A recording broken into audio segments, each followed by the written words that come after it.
These three pantry staples, rice, pearl barley, polenta, are quite possibly things you have in your cupboard, but definitely two of them you never know how to use or what to do with them. Maybe you bought them once for one recipe and then thought, what the hell am I gonna do with the rest of it? But these three pantry staples are easily elevated to make your dinner feel luxurious, fantastic, and absolutely delicious. So today I'm gonna show you three incredible ways that we can transform polenta, pearl barley, and rice to make your budget dinners absolutely banging. And if you have ever thought polenta was only served soft, just wait till you see what we're gonna do with this bad boy. Let's get into making these three for your dinner or just a fantastic side.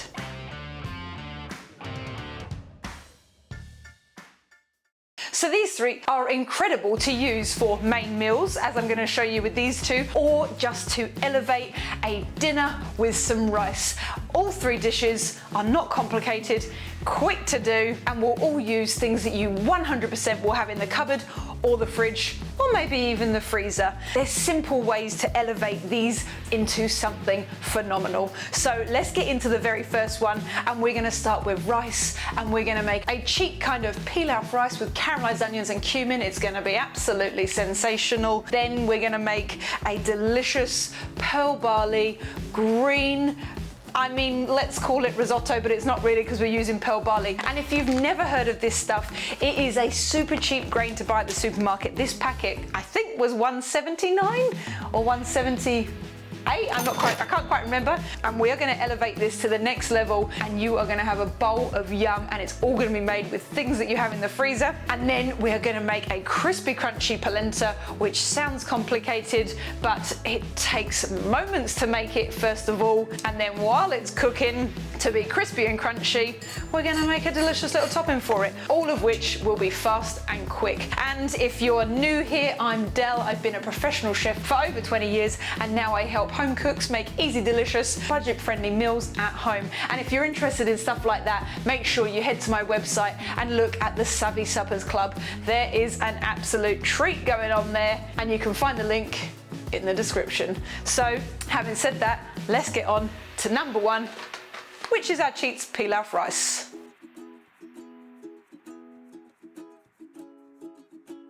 So first up, the rice. Now, pilaf rice is a traditional baked rice that you would find in India. It's often infused with lots of different things. And we're gonna make a quick cheats version that takes a lot less time, but still, if you're making dinner, let's say you're having a chili, or you've made a lovely curry, this is a great way to elevate your rice, to make it really feel special even in the middle of the week. And by the time the rice is cooked, your onions will be ready, and everything comes together super quick. So if you got this on while you were making your lentil dal, it would all be done at the same time, and it's a great way to make it feel nice, exciting, and something a little bit luxurious for the middle of the week. And these are the only extra ingredients we need. I've got some cumin seeds. You could use caraway seeds. If you didn't have anything like that, you could even put into the base some curry powder, some garam masala. It's really interchangeable to what you have in the cupboard, and it's so fantastic when it comes to making things feel fancy, like you've gone out for dinner, but you've done it all at home and it's cost you half the price. So I'm going to show you how to do it. Now, this could not be more simple. You know, we're not just making boiled rice here. We're going to make something that's got incredible taste, flavor, and you know, putting a little bit of love into it at the beginning really makes a difference. So the sliced onions we can start to caramelize in a pan. They'll be done separately. And then for the rice, we're going to add in some butter, and when it starts to become bubbly, we're going to add in them cumin seeds. I've got about a teaspoon here, and then once they've toasted off for a minute or two, add in the grated garlic and your rice, and we're going to toast it off in that lovely infused butter. And then we're going to do the rice method. You can wash your rice if you like, but you know what, sometimes we just don't have time for that. If you're not sure how to cook rice, I've actually got a great video on it. Make sure you go give that a watch if you're not that confident when it comes to cooking rice. But you add your water in just above that first knuckle, bring it up to the boil, let it cook, and once all the water has evaporated, we leave it to steam for 15. Oh, what a lovely rhyme. And as I said, by that point, your onions are gonna be caramelized. Look at these things, they are absolutely incredible. And all we're gonna do, once that rice has rested, take off the lid, stir through your onions, and serve it up. Make sure you give it a good season when you plate it up on a plate, and I'm just gonna have it with a little bit of char-grilled chicken that I had from yesterday. What an absolutely delicious way to eat this pilaf rice. And there you have it. Honestly, just the easiest way to elevate rice. The onions took the same time as the rice cooking and steaming. The butter adds a wonderful decadence to your rice and makes it really feel luxurious. This is a pantry to plate absolute treat. That's one dish down. Let's move on to the next. Yeah.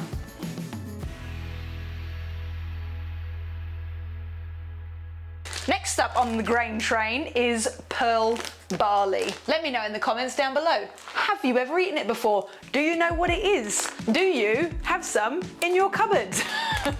As I said, this is the kind of thing that you would buy maybe for a stew or a soup or something like that during the winter time. You literally use a tiny little bit and the rest of it goes into the cupboard. Pearl Barley is great.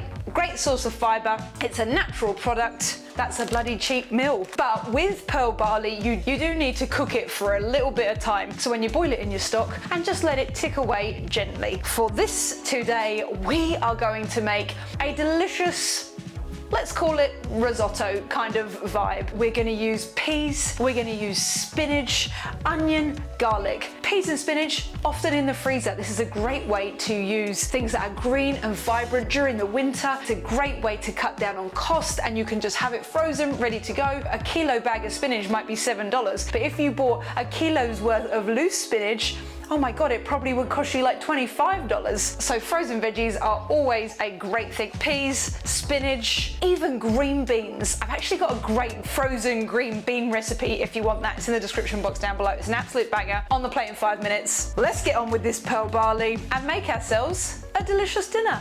This Pearl Barley is going to be so vibrant and green by the end, and with these amazing roasted carrots, it's going to be top notch. You are not going to realise that this is made from cheap vegetables and cheap ingredients. So the first thing you want to do is get your Pearl Barley on to cook, because that probably realistically will take the longest. Then while that's on cooking, we're going to cut up the carrots and get them roasted. I like banging them in the air fryer because it's fast, efficient and gets the job done. I've seasoned them up with a little bit of honey, salt, pepper. I actually had some yogurt in the fridge, so I've mixed that in with them too, because then you get this kind of like crusty edge on them. But if you didn't have yogurt, it doesn't matter. A little bit of cumin and some cinnamon and salt and pepper, mix it all together, in they go to roast. Now they're on, the barley's on, we just need to make this green sauce. I'm going to saute off some onion in the base, we're going to add in some garlic, and for this one I am going to use a little bit of chicken stock because I do think it's probably better, but you know, whatever you've got in the cupboard, veggie bouillon. I mean, if you wanted to make your own veggie stock, it's so easy to do, and you've probably got all the scraps at home, and it's a great way to save money. I've actually put a video up here of pantry staples that I made from rubbish. You should go and give it a watch. You just want to make sure that the Pearl Barley is tender but not mushy, and as I said, it probably will be about 30 minutes. So this is a 30-minute meal, and you're going to have something that's absolutely top-notch at the end. I'm also going to toast off some sunflower seeds to sprinkle all over the top too, because you know what, adding crunch to meals often makes things feel satisfying, because we love as human beings to eat things that are like crunchy and salty and sweet. This should tick all the boxes and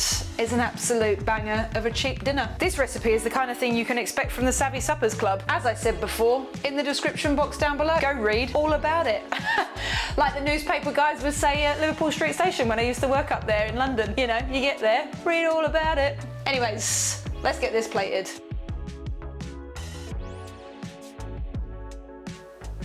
And there it is, that vibrant green pea sauce. Fresh and creamy. And you know what is so nice about Pearl Barley is that it has a bit of texture, and it's absolutely delicious. And with them beautiful charred yogurt carrots. What a plate to have for dinner. All made from cheap ingredients, but literally looks like something you would get in a restaurant. I used a little bit of the chicken stock that the Pearl Barley was cooking in to loosen up the sauce so that I could blend it, and added in a tiny little bit of sour cream because I had some in the fridge. But if you didn't, grate some Parmesan in there, grate some Parmesan over the top, put a little bit of cheddar in there. I mean, anything to give it a little bit of creaminess, but you still would be so surprised by blending up the spinach and the peas and the onions. you're still gonna get such an incredible flavor. Take the time to soften up your onions and your garlic, and the depth of flavor that goes into that sauce, really so simple, so delicious. Half an hour to make, but now it's that third and final grain, the polenta. Let's get into this last dish.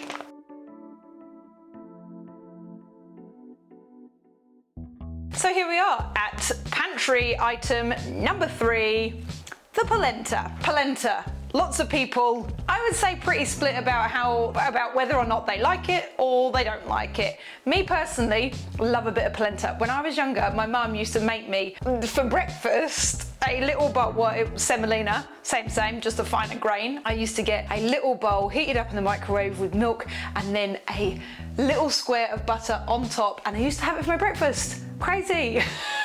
But utterly delicious. So I've got a lot of love for polenta, but again, it's one of them things that people buy, use it once or twice, and then it just lives in the back of the cupboard. Because I can guarantee that you thought, doesn't really taste so much. You haven't really done much to it. You haven't fancied it up. You haven't made it into an absolute treat that it can be. So, you know, I love a soft version. I made some here. Actually, it was part of my budget savvy suppers. So you should go check that one out if you want a nice little budget-friendly dinner with some polenta. But today we are going to be making it crispy crunchy in the old friend the Robsy. We all know I love it. If you've been here for a while, I actually made some air fryer cookbooks along with a Savvy Suppers cookbook. So if you're interested in them and have been here for a while and fancy supporting me here at Dishes with Del, I'd love you to buy my books because they're absolutely great and everybody loves them. Full of bangers, especially the Savvy Suppers. 3 dinners, 2 to 3 people, $50, New Zealand dollars. It's an absolute bargain. There's like 7 meal plans in there. Anyways, back to polenta. We do need to do a little bit of work to this one before we can make it crispy crunchy in the air fryer, so let's get on with it. Earlier on in the day I made some polenta, so I just used half a cup of polenta, 500 mils of chicken stock. Here I definitely would suggest that you use chicken stock or veg, you know, but most people have it hanging around in the cupboard anyway. Add it to a heat-proof bowl. As you can see here, I put it in a glass one, put it in the microwave, and turns out it is not microwave safe, so I had to take it out and put it into another container to finish off the cooking. But what is great about polenta, 5 minutes in the microwave, literally 5 minutes on high, and you give it a good whisk. As you can see here, if it needed a tiny little bit longer or was a little bit wet, pop it back in for a bit longer, but that is it. Then I've added in like 30 grams of cheese. I had a bit of Parmesan and a little bit of cheddar. I've just grated it up, seasoned it, salt and pepper, laid it in the tray, and into the fridge it goes. So here we are now. A solid piece of polenta, very solid. I mean, you know, look at it, very, very solid. But that is how you need it, because we are going to pane it, so we're gonna flour, egg, and then instead of breadcrumbs, we're gonna use a little bit tiny more polenta. Then we're gonna pop it in the air fryer, cook it till it's crispy, crunchy. This is gonna be delicious. If you didn't have an air fryer, you can just do it in the pan. Easy as, you know, you're just gonna be using probably a tiny little bit more oil to fry it off. And if you didn't have any more polenta, you could just use breadcrumbs. It would still work fantastically. And what is so great about this is you can put in it whatever you have. If you had something like, or maybe some red pesto, fold that through. I was just looking there at my rosemary bush outside. I could have chopped up a load of rosemary, added that in. Polenta is so unbelievably versatile, but obviously cheese is great in it. So, you know, even if you had like a half a block of maybe some feta cheese or like a little bit of mozzarella hanging around, when you've given it a whisk and it's come out of the microwave, fold that all in just before you sit it in the tray. So you've got some big chunks that are gonna be ooey gooey when you heat them up. Simple as. This, it literally took me 5 minutes. The time it took to cook it in the microwave, you could do that before you go to work.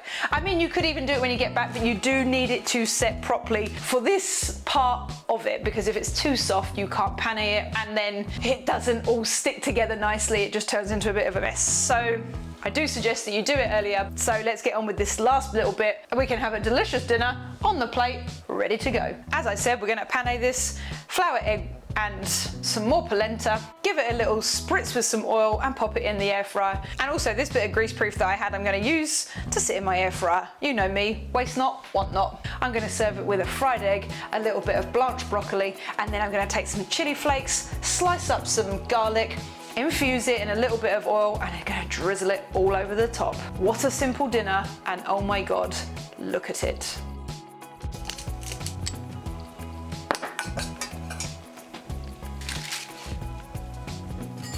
perfectly crisp on the outside. And you know what's amazing? You can see that the crumb is just holding in the nice soft polenta inside. So cool. And then just to finish it off, that little infused garlic chili oil.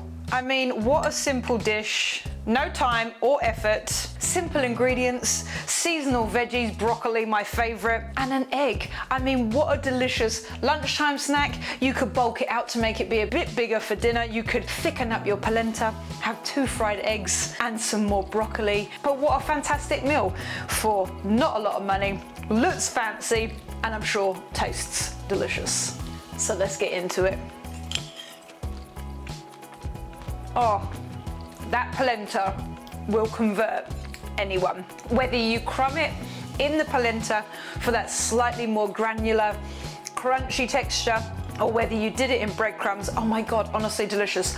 That little hint of chili from that easy, quick infusion, and oh my God, look at that bloody egg. Whether you ate this for your breakfast, your lunch, or your dinner, this pantry staple dinner will absolutely win over everyone. And that is it for today. The 3 pantry staples turned into fancy, delicious dinners and no expensive ingredients. That's what I'm all about here at Dishes with Del, trying to show you things that you can make from your cupboard for cheap, but you can still have an elevated meal that hasn't cost the earth and is absolutely delicious and might be different from something you're used to eating. If you've enjoyed this episode, I would love it if you could give me a like. Write in the comments section down below, are there more pantry hacks that you want to know about? And even better, give me a subscribe, hit that notification bell so that you never miss any new content coming out of the Dishes with Del kitchen. And don't forget to sign up to the Savvy Suppers Club if you're interested in seeing meals like this on a budget menu, because there's all sorts going on there. That is it for today. I'm going to finish off this delicious polenta.